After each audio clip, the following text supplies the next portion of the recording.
Hi, so in this video I thought I'd show you how quick and easy it would be to make a scrapbook layout.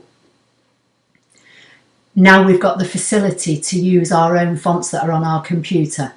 So I've opened up the ScanNCut Canvas font converter, and if this is the first video you've come to and you don't know anything about it, I'll leave a little information card on this video in the top right hand corner showing you where to go to see my previous video about downloading and installing the font converter.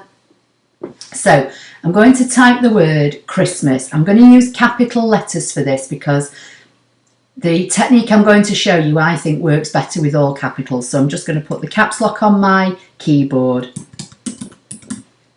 I'm going to type the word Christmas, take the caps lock off and do 2016.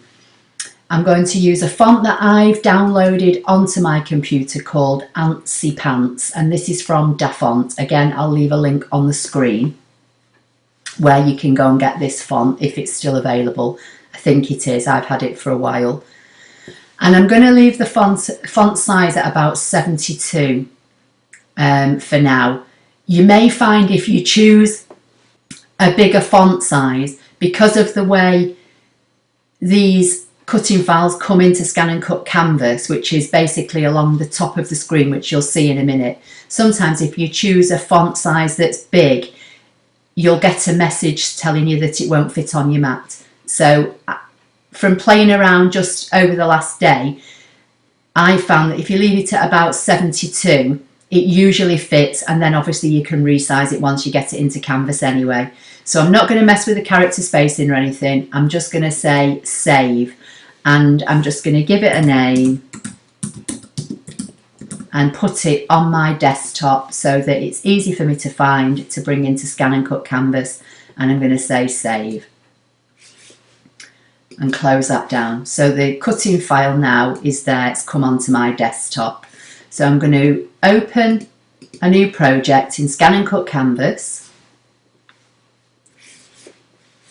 I'm going to come to the SVG icon, which is the icon that lets me import several types of files, including the FCM, which is what this is. As I've said, if you've not seen the previous video, just briefly to explain, this is not fonts that you can bring into ScanNCut Canvas. It's just a converter app that allows you to convert anything you type within it into a ScanNCut cutting file, which you can then put straight onto a USB stick or send over wirelessly to your machine, or open up in ScanNCut Canvas and then manipulate it and do whatever you want with it. So I'm going to choose the file, it's on my desktop, it's there, I've just double clicked, it's brought the name up here so I know I've got the right one. I'm going to say OK, and hopefully it's going to put it on my ScanNCut Canvas mat, and there it is. And as you can see, by dragging a bounding box around it, all these letters have got blue individual boxes around them, so this means that these are all individual letters. Now, as I said in the video I posted yesterday or within the last couple of days, I don't know if it's a bug in the system and it's something that Brother can fix, or this is just what we're going to have to do every time we use this converter. So any letter or number that you bring in using this app converter that has cut out sections within it, so like on the R, on the A, on the O and on the 6, or on the 0 and on the 6, you just have to take an extra step. You can't do it all in one, you can't select the whole word and do it all in one, because I find doing it that way it will either just delete most of your letters or you just get error messages. So I'm going to select the R, I'm going to go to edit, subtract, wait for the software to work, then I'm going to go down to the A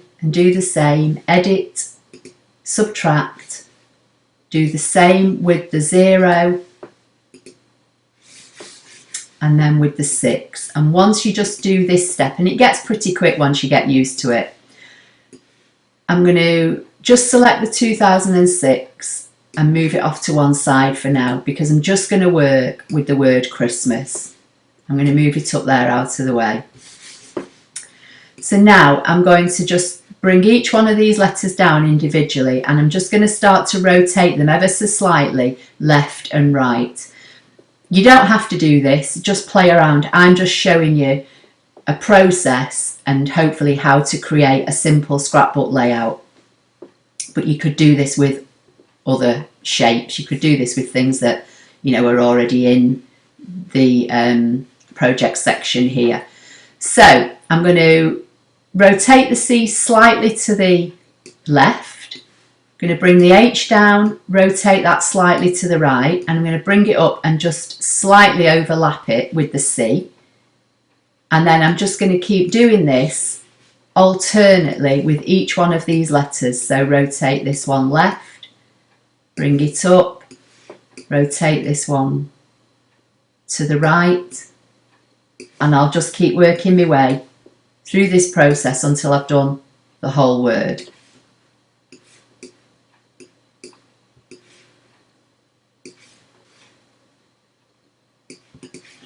Okay, so hopefully they're all overlapped now. I'm going to select them all and I'm going to go to edit and I'm going to choose align to the left because I want these left edges to line up really. So they've just all shifted over now.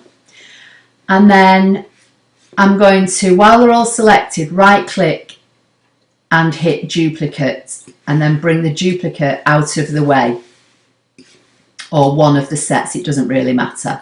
Now bearing in mind these are all still individual letters at this moment, so once you've got them aligned, try not to move them around or else they'll come out of alignment.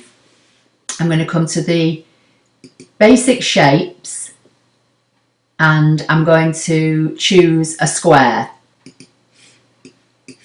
And I'm just going to drag this square out until it's a bit bigger.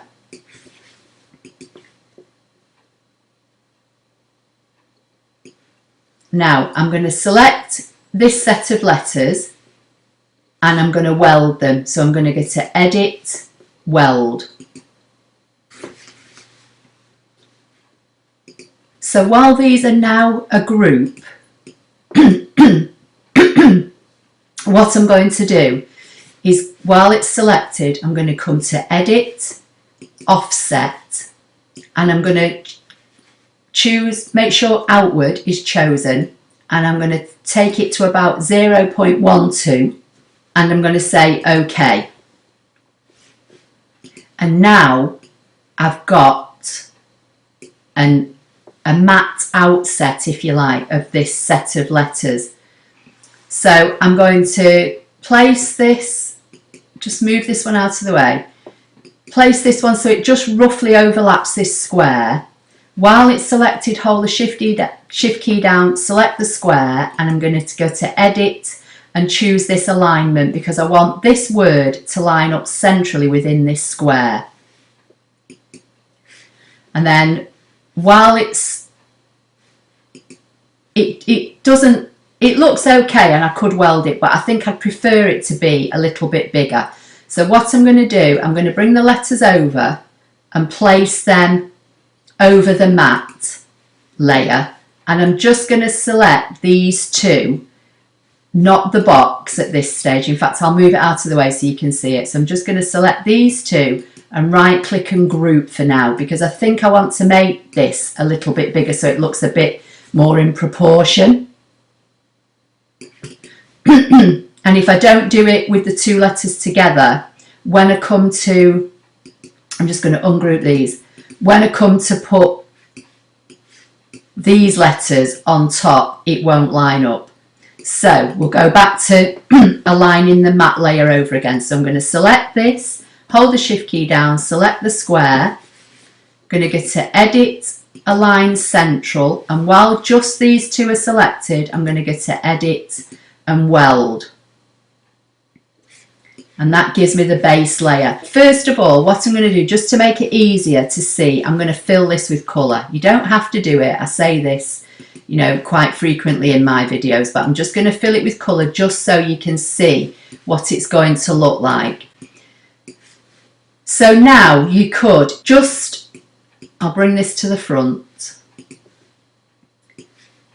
Now, I think what I would be inclined to do at this stage is select both of these and make them a group. So right click and group, and then just line it up near the top left hand corner, and you can drag it out. Now if you want to keep it in proportion, you just drag one of the corners, but with everything being selected, if you want to make it so it would kind of fill more or less a 12 by 12 scrapbook page, then you can just drag one of the top or bottom resize handles. But because you've got this word and this layer selected together, it will do it all in proportion. Then obviously you've got your 2006 up here, which again I'm going to right click and make a group, and then I'm just going to bring this onto the mat. You could make this bigger, could position this down here. Again, I'm just going to fill it with colour just so you can see, so it stands out a bit more on the page.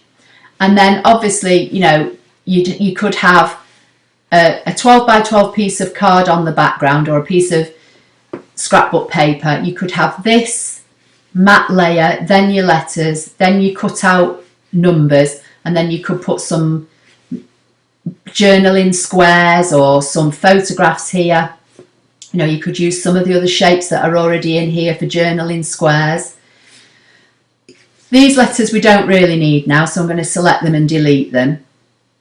Now what I'm going to do, I'm going to give the title up here a name, and I find that sometimes it's easier to include the name of the font that you used, because if you're anything like me and you come back and you think, oh, I actually like that font that I used in that project, but you can't remember what it is. So I'm just going to call it Scrapbook, and for this particular exercise, Antsy Pants, because that was the name of the font. I'm going to save it into my projects. Once it's saved, I can say OK, and then I can either put it onto a USB stick if I want to use it now, because I don't have the Wi-Fi machine. Just save now in my Canvas projects, and I can use it at a later date. So I hope you found that helpful. Please give the video a thumbs up if you liked it. Don't forget to subscribe. Don't forget to check if you already are subscribed that you're still subscribed, because YouTube is doing some odd things at the moment and it's unsubscribing people to channels that they've been previously subscribed to. Make sure you've got the notifications turned on, which is the little bell icon that you'll find somewhere on the screen, or if you're on a mobile device it tends to be near the name of the channel. That way you'll get notified when I upload a video. And I'll see you in the next video. Thank you.